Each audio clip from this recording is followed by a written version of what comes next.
Alicia Branson was just 33 years old when she killed her husband. क्या? क्यों? थोड़ी curiosity पैदा हुई? नहीं हुई? अच्छा चलो ये सुनो. The things you love the most will one day hurt you the most. कितना सच है ना. जिस चीज़ से आप सबसे ज़्यादा प्यार करते हो वही एक दिन आपको सबसे ज़्यादा दर्द देती है. क्या हुआ?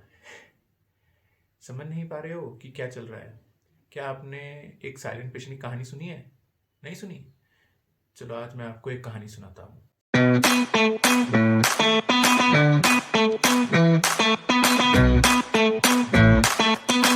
Welcome back to our YouTube channel, The Gyan Kalash, the sage of all books, where we try to bring honest reviews of various books and novels that you should read.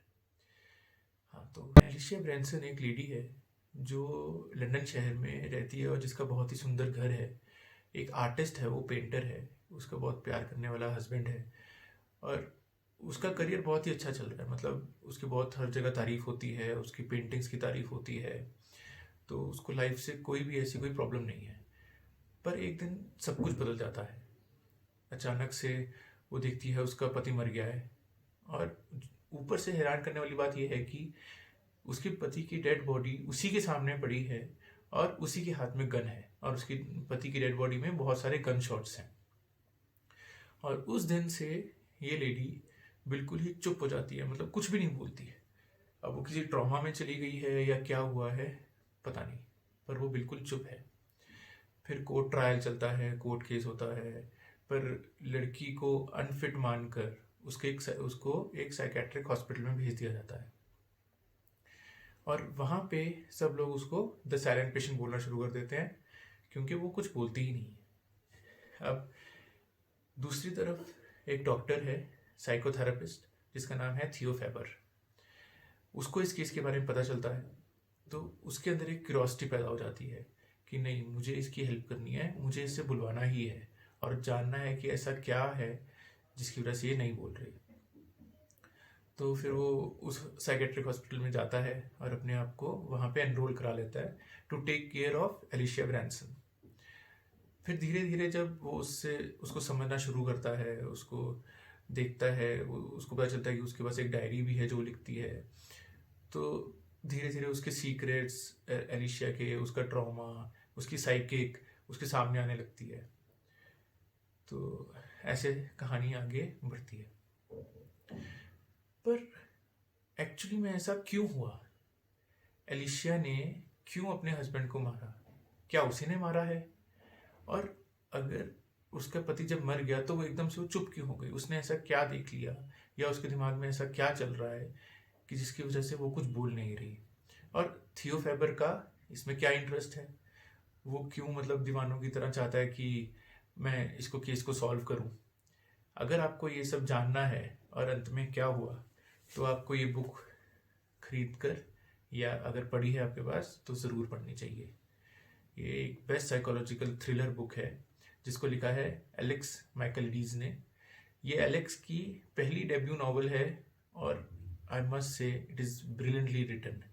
और आप यकीन मानो, जैसे ही ये बुक मार्केट में आई तो इसको सब जगह बहुत ही इसकी प्रेज मिली. इट वॉज क्रिटिकली एक्लेम्ड और सबने इसकी बहुत तारीफ करी है. It is real page turner. मतलब आप एक बार इसको उठाओगे तो आप पूरी ख़त्म करे बिना इसको नहीं रखोगे. इसमें ऑथर ने बहुत ही अच्छे तरीके से बहुत मेहनत करी है और जो ट्विस्ट्स और टर्न्स डाले हैं इसमें, मतलब अनबिलीवेबल है. मतलब जैसे आपको लगेगा कि मिस्ट्री सॉल्व होने वाली है तभी एक नया ट्विस्ट आ जाएगा.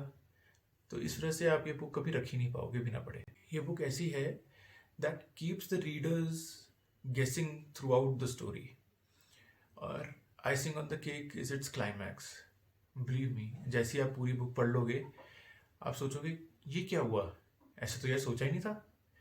इतना बढ़िया क्लाइमैक्स लिखा है.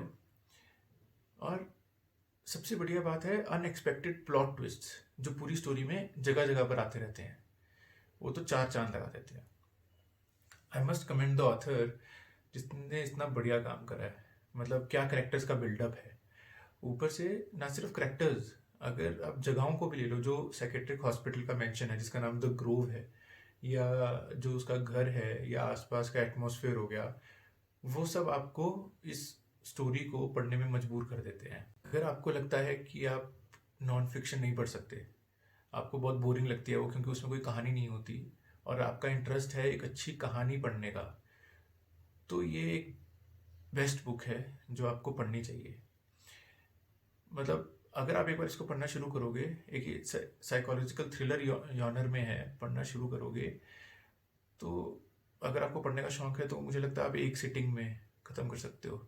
नहीं भी आपके पास टाइम, अगर थोड़ा थोड़ा भी पढ़ोगे तो भी 2 या 3 दिन में आप इस बुक को ख़त्म कर ही लोगे डेफिनेटली, इतनी बढ़िया बुक है। The story actually delves into the theme of trauma, obsession, guilt and intricacies of a human mind. मतलब जो हमारे दिमाग में ये झोल झाल चलता रहता है, हम किस किस साइकिक से अपने हमारा दिमाग निकलता है, वो सब ये इस कहानी में हमें बताया जा रहा है। The book explores the concept of silence as means of communication and how trauma can manifest in different way. वैसे भी आजकल सर्दियों का मौसम शुरू हो गया है और क्या कहते हैं, हम कहीं बाहर जा नहीं सकते, सर्दी इतनी है, हमारा बस मन करता है हम रजाई में बैठे रहें।